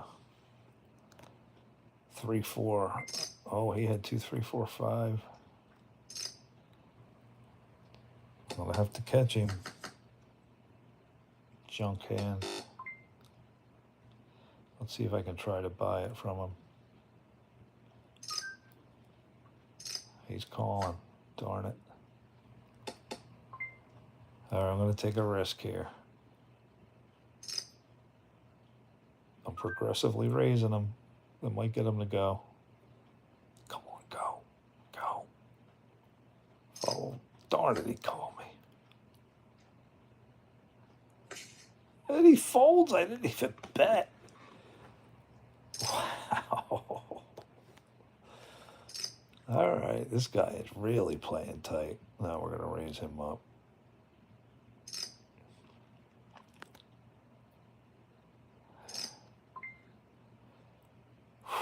We both probably have an ace. Let's call him. Hope he doesn't have an ace. 2s against an ace-8, guys. And he hits a friggin' 2. Are you kidding me? Oh my gosh. And that'll do it. They gave him the trip too.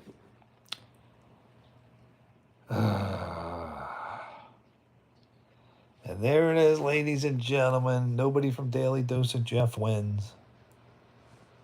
They gave him a trip too instead of an ace or an 8. You want to do one more? All right. We'll do one more and then I'm going to go to bed.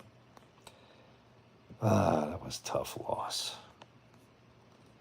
Yeah, that was fast. All right, get in. We'll do one more. Tournament number 5. I'm in. Tournament number 5, and this will be the last one for the night. I'm disconnected. What?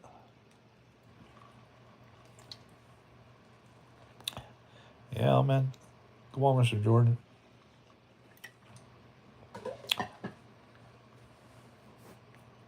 The pair of 2s. They give him a trip.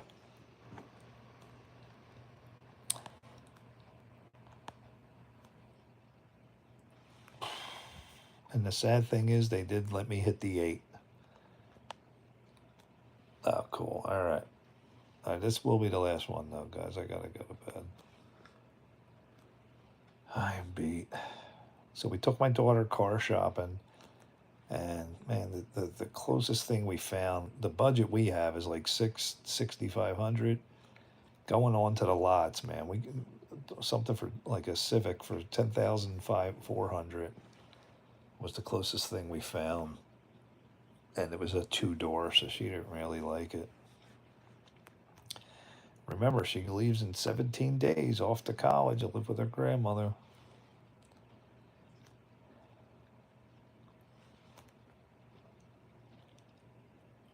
It's going to be a big change around here. My little girl's leaving. What time is it? Oh, it's getting ready to start. All right. This will be the last one, guys. Tournament number 5, Daily Dose of Jeff. About to begin.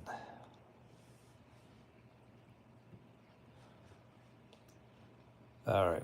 Lucius is to my left this time. We got Lucius on my left, and Mr. Jordan's up here.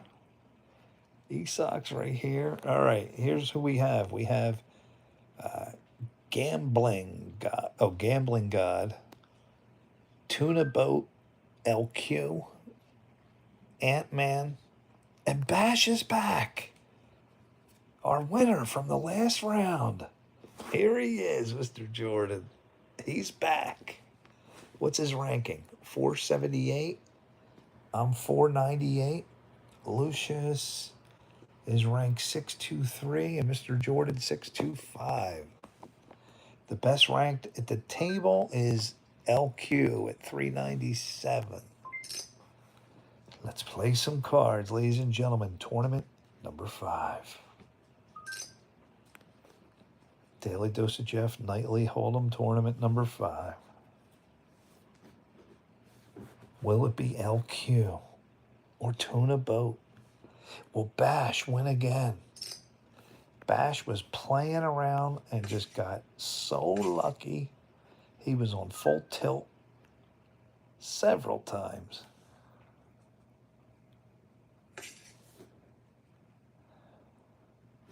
What does this camera icon do? Oh, sorry. Ant-Man folds. Mr. Jordan folds. Bash. Oh, he's to my right. This is going to suck. He folds. Who bet 480? Lucius? That's yours, Lucius. Take it down. I had a 9-4 missuited. And Esox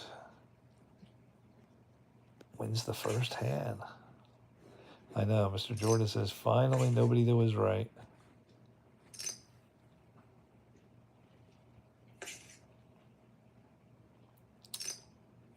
I'm in a tough spot here.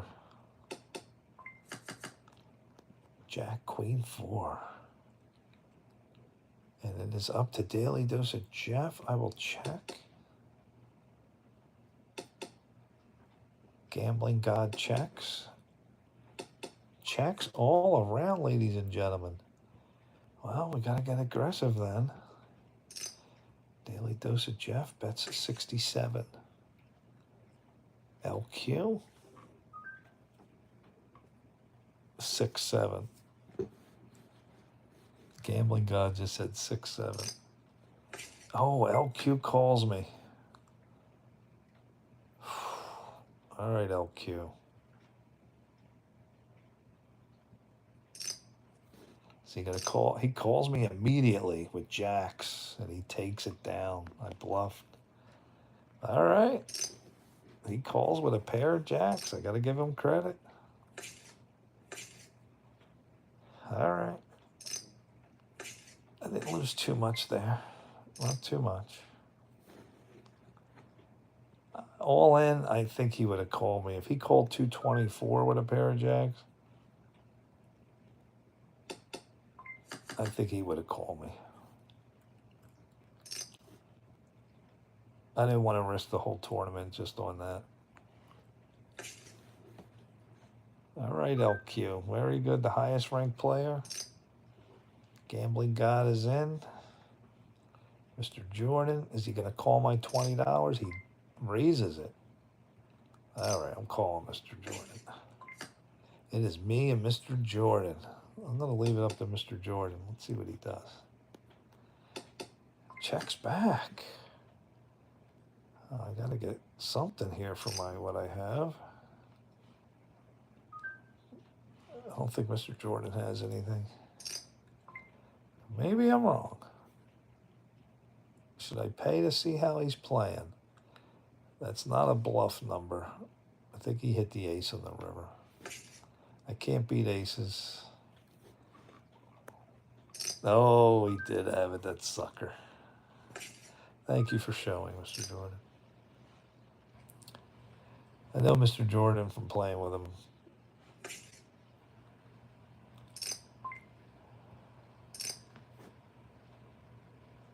All right, Esox is out on $10.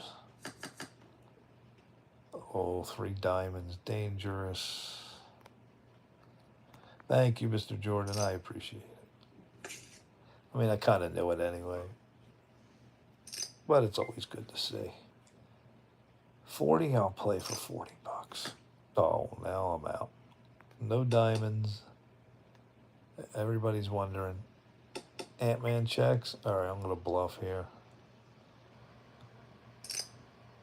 Let's see if everybody folds. Nope, he's all in. All right, I took a chance. They all have flushes.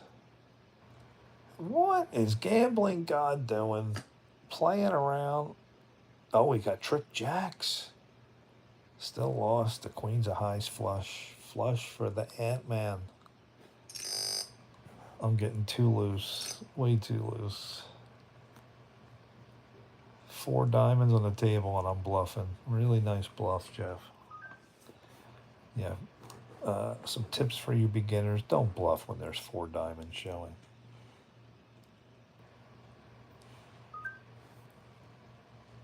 Jeff, do you remember me saying I had an injury? I only started walking later yesterday.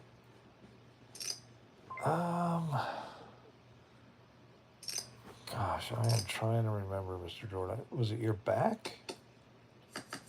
Trying to remember what Mr. Jordan's injury was. I do remember something. But I'm trying to specifically remember what it was. I thought Esox hurt his back.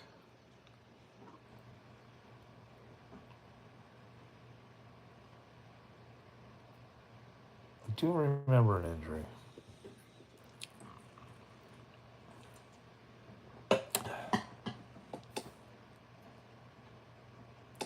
Ant-Man checks. Check all around. We started walking today. Okay. Jordan hurt his back. You tore your AC and CC ligament. Wow. Yeah, I do remember the back. Who's betting? Lucius, what are you doing? 500. Can't call you with this garbage. Lucius, you're going to get burnt.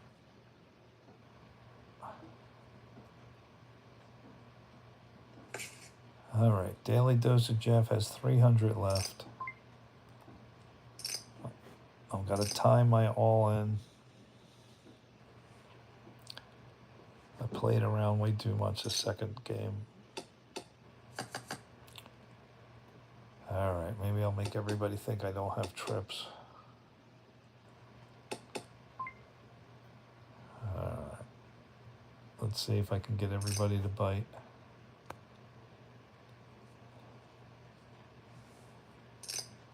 Lucius doesn't bite, of course. LQ doesn't bite. Oh, I'm dead.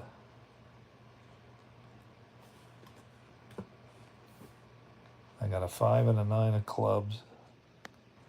I need a 7. 2 shots at a 7. 1 shot at a 7 or I'm done. A 7 or I'm toast. 7. What made Lucius stay in? 7 on the river. There it is, ladies and gentlemen. I called it. Boom. No full houses.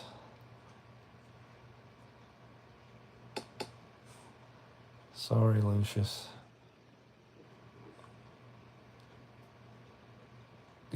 Oh, Mr. Jordan had the other 6. Lucius got stuck with his triplets.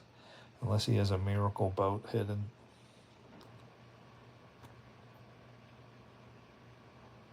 Am I going to lose to a miracle boat, Mr. Jordan? And a pair of 8s takes the other pot, and I am back in business.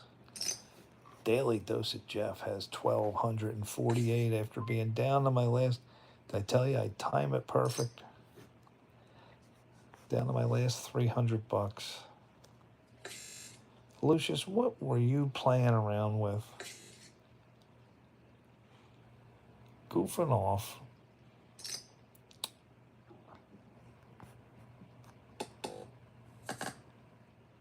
Nine, 10, Jack. LQ, our highest ranked player. Checks. No.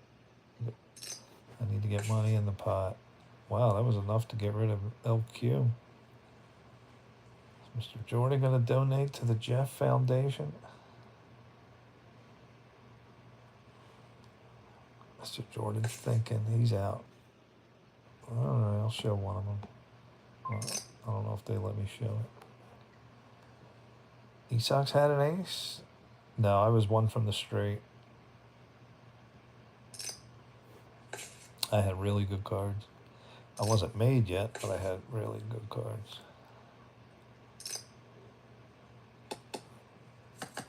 All right, 4-8 queen. Mr. Jordan checks Ant-Man, who is the chip leader. No free looks. Tuna Boat still has 900. Tuna Boat's been quiet. Mr. Jordan going to call the 40 bucks. He does. Ant-Man is in. Oh, interesting call here. Jack. I don't think anybody was in for the jack. We could have some straight chasers. And a 6. So Jordan, if he checks, I will check back with my ace high. And my ace high is out of here. I had nothing invested.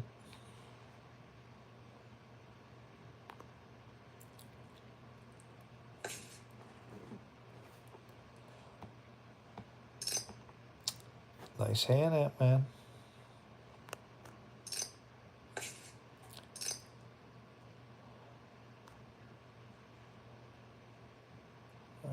Mr. Jordan. Whoa. Mr. Jordan, a heavy bet. I'll take a peek. Just one peek. Get to see 3 cards. Boom. Boom. Lucius, $400 left. Let's see what he does with it. He goes all in. There's Mr. Jordan. I have a feeling it's going to be the 3 of us. Yep, it's going to be the 3 of us. I hope you got something, Lucius. It's me and Mr. Jordan. Is he going to go for it?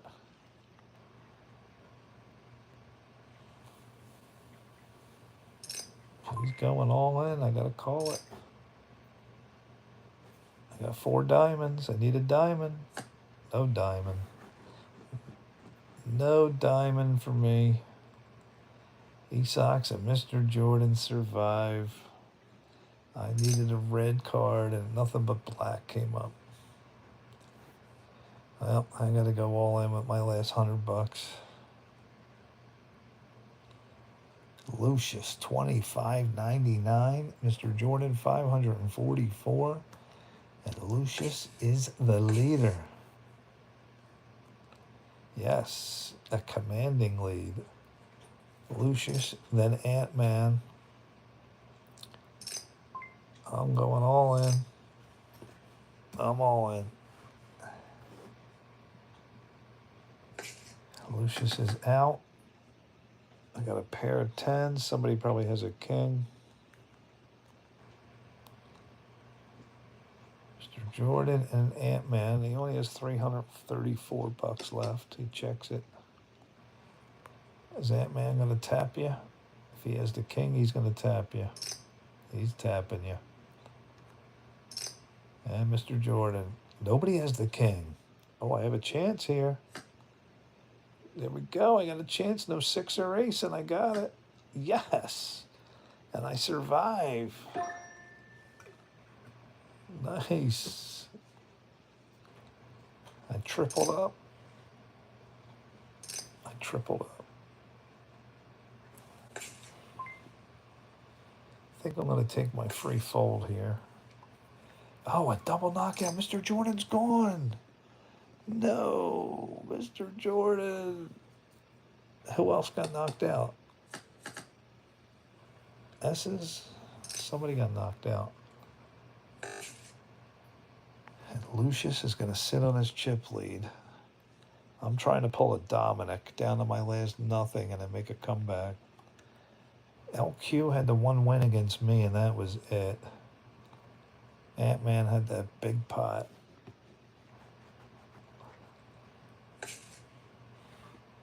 Oh, man, I folded queens. Shoot. I'll get out of this.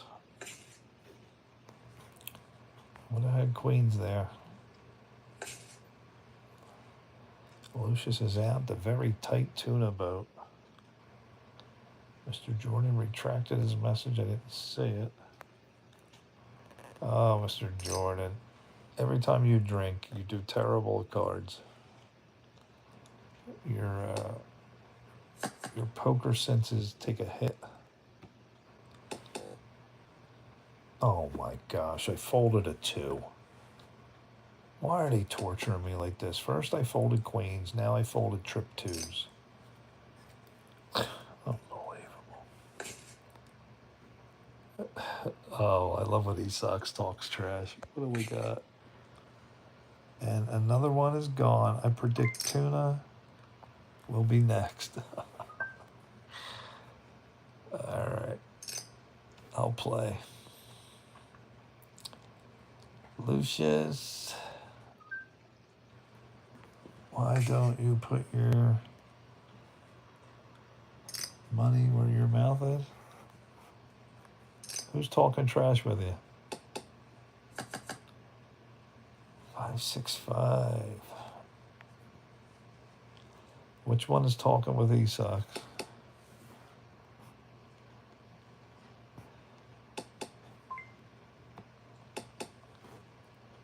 He doesn't need to. Everybody's checking. Now LQ's like, enough of this.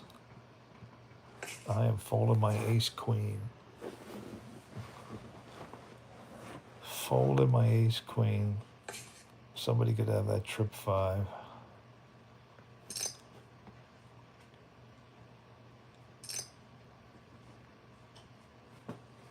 A win for the team is a win for me. That's right.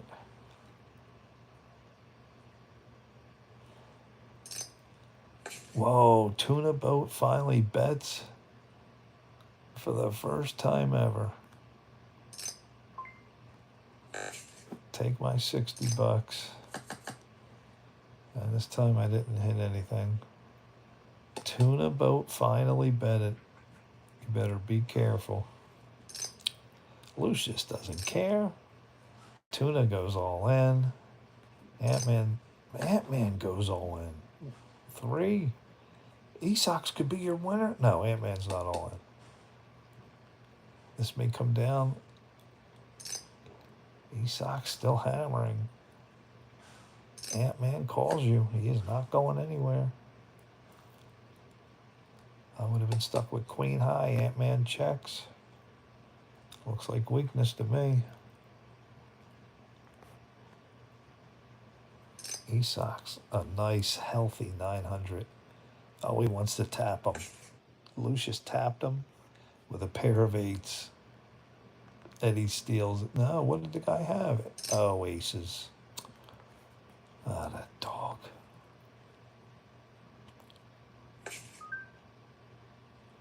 That dog.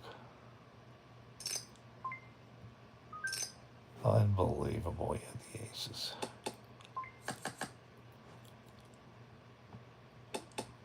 Lucius is in and Ant-Man's in. Checking all around. I'll check. Ant-Man checks. Pair of jacks. I got 4 high, 10 high, takes it. If anybody bet anything, they would have won that pot.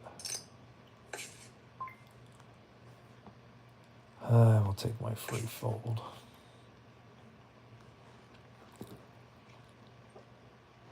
LQ is down to 700.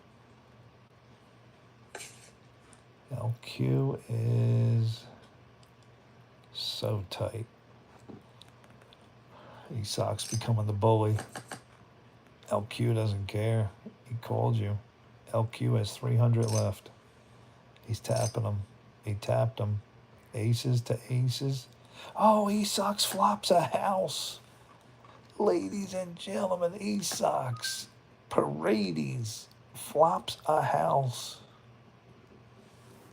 And good night, our highest ranked player is gone.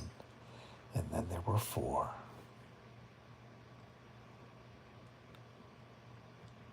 There were 4. Mr. Jordan loves it. Why was that guy talking trash? Tuna's in. That was big. Nice one, Lucius. Pair of kings. These guys are super tight. Is Tuna gonna finally bet? How did Tuna get up to 2,000?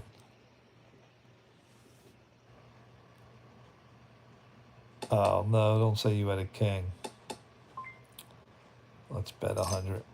I got an ace high. One fold, there we go. I should have did that the last time.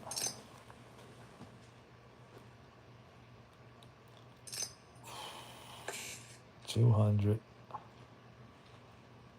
Ant-Man calls. And I'm gonna go all in. Take my last bit of money. Put me out of my misery. Ace king to ace 8. Let's see if he sucks. It outdraws me. 4 diamonds to the ace. And I outdrew the kid. All right, I doubled up. I'm back in business. Back in business. Oh, he sucks. Who's worse, Ant-Man or Tuna? All right.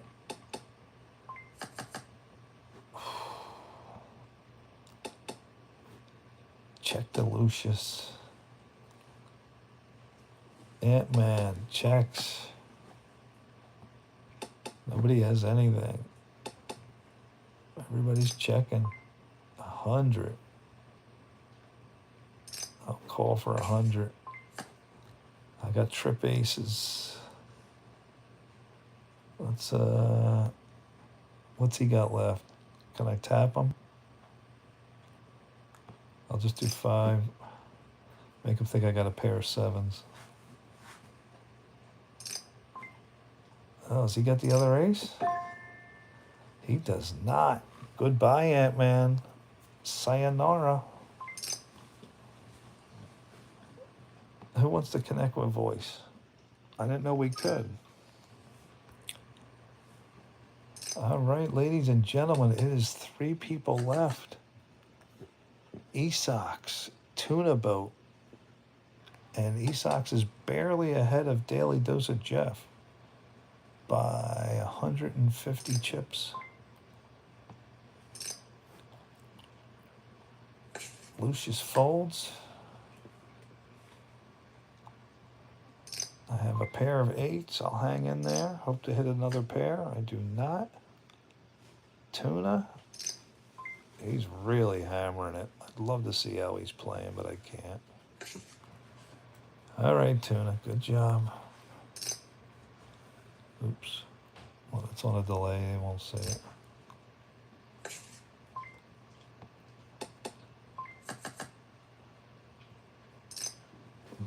Esox could have seen my cards. You're going to call me? I guess he didn't see my cards. Unless he has spades. If you have the flush, go for it. Lucius is going to play around. He could have seen my cards. All right. I mean, I got good cards too. Depends how good. Oh, man. They give him the 4th spade.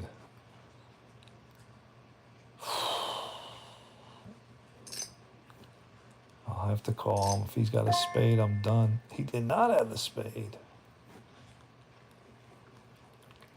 Lucius. And Daily Dose of Jeff takes the lead, ladies and gentlemen. Sorry, Lucius. I thought you... I can't believe you didn't have a spade. I thought I was done. Me and Lucius. Is Lucius... Is he going to go on tilt? I'll call him. Keep him honest. Lucius? I'll play.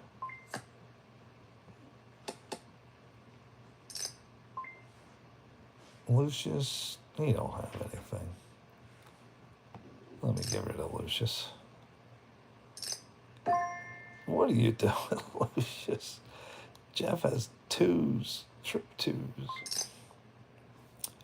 And goodbye to Lucius. Daily Dose of Jeff.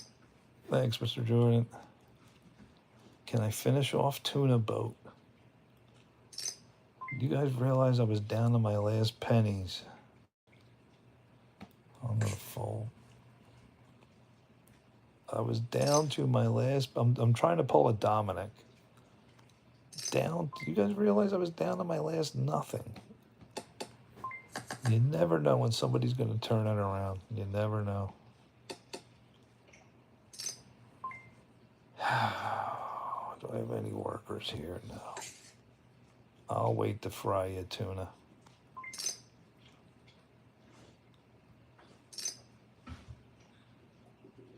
Tuna. All right, tuna. Let's see. Pair jacks. Tuna's going all in. I'll call him. Does he have a jack? He has an ace 10. He needs an ace or he's done. An ace or he's done. Fives and daily dose of Jeff is your winner. Wow. I pulled it off, guys. There we go. Tournament number 5. Oh, it feels good. Knock that creep out. There we go.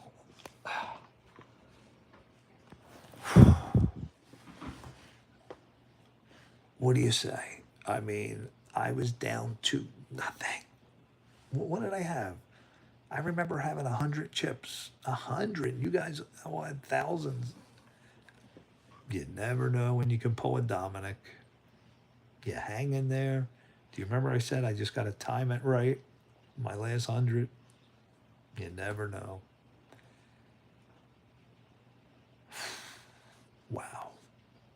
All right, guys, I am going to end on that note. Thank you guys for playing. Wow.